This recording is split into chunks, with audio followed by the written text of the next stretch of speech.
welcome to Honest Violets. Thank you so much for visiting my channel again. Or if you are new on my channel, please subscribe and click on the bell button to be notified of all the videos that I post every week about plants and gardening. And today we will be repotting this wonderful Senecio Scaposus. Senecio is a very large genus which actually has 1,000 even more species, and some of them are perennials, some of them are rugworts, some of them are actually noxious weeds, and actually some of them, around 100, are succulents, just like this one. Well, this one is Senecio Scaposus, and its name is actually from the Latin senex, which means old man. And of course you know why, because the leaves are actually as if they are covered in snow or covered in like cobweb. They are just green, but they look gray or even white just because of this papas on it. Well, actually, some of these varieties can be even a little bit poisonous for your pets. So if you grow pets, no, if you have pets, then try to put your plant a little bit far away from the pests where they cannot reach them. Or if you can't, then maybe it's better not to grow this plant. But of course, this is a very unique and very interesting plant, and I would definitely recommend growing it. So this is a succulent, which means that the light and watering and of course the soil should be just like most of the succulents that you grow them. For example, the light should be very bright light, even a little bit of sun, but try not to burn your plant, just depending on your climate where you're growing them. The soil should be sandy and should be, well, here I have, for example, a mixture of potting mix for succulents together with perlite and a little bit of lechuza.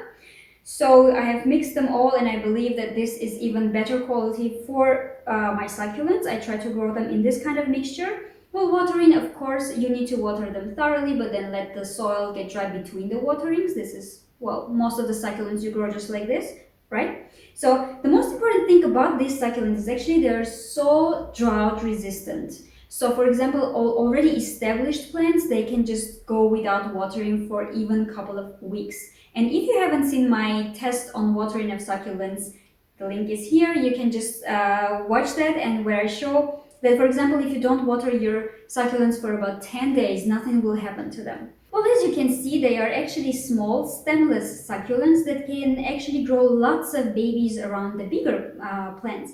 And in the summer, you can grow them outside, and in the winter, well, if you have milder winters, like -7, the coldest Celsius, then you can maybe grow them outside. But if no, then maybe it's better to bring them home, but still try to organize them a little bit cooler temperatures. As for the propagation, well, these are the flowers, as you can see, and you can propagate them from seeds, but I don't have seeds yet.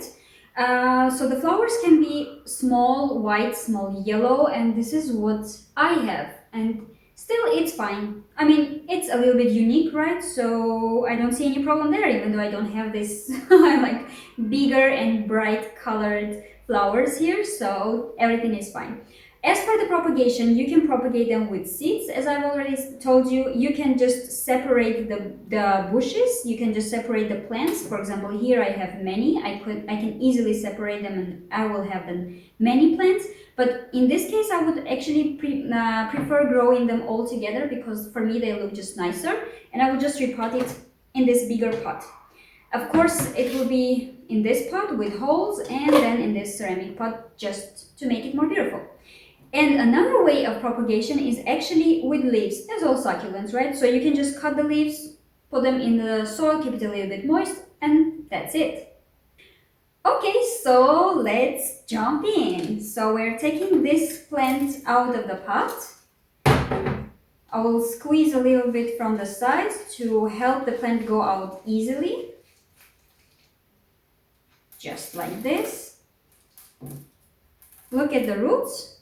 It's already the time to repot it, but you can see that from the nursery, this is still the soil that I bought this plant in.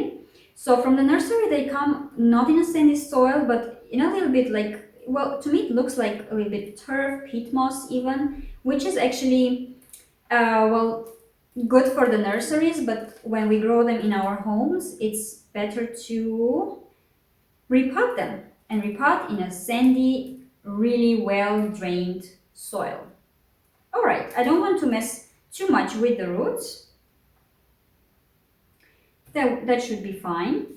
Maybe a little bit more, we'll see. And then, okay, let me just put a little bit soil here. Just maybe half of it. Alright, so we have here another plant.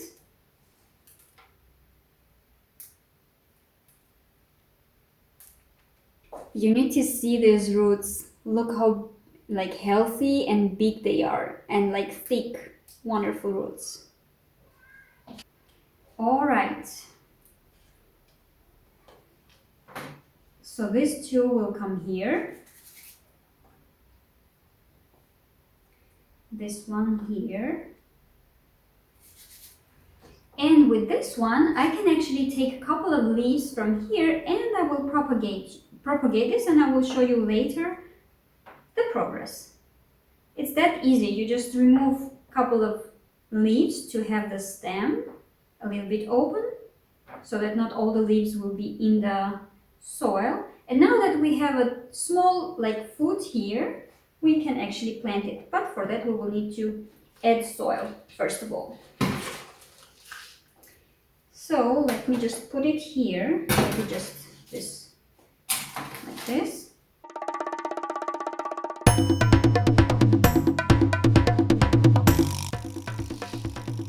By slightly pushing, I will just make the soil a little bit firm for the plant, and this will also help the plant to establish easier. So you need to make sure that the plant is really firmly sitting in the soil and there are no air pockets, because then the roots will be actually really well and quicker established in the soil. All right. Just like this.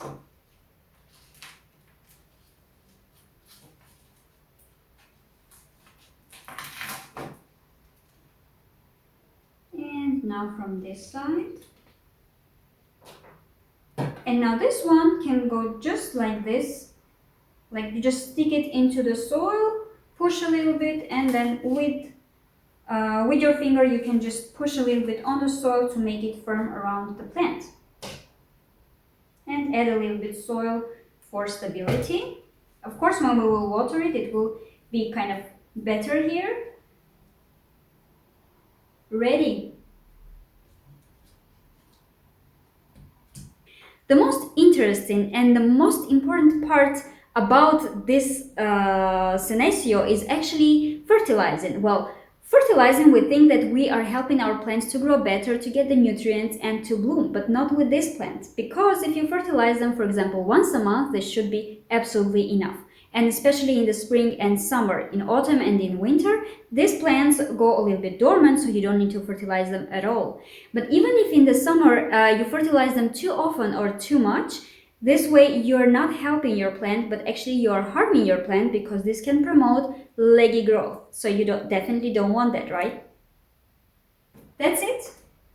Look how different it looks like now. It even looks, I don't know, so much better and bigger and prettier. So I will just water it and we'll put in a bright place, covering from direct sun, and let's see how it grows. I will be showing you the updates on my Facebook page and Instagram, so you can also follow me there. If you like the video, please click on the like button, and also don't forget to subscribe and click on the bell button to be notified of all the videos that I post every week about plants and gardening. So I hope this was useful for you.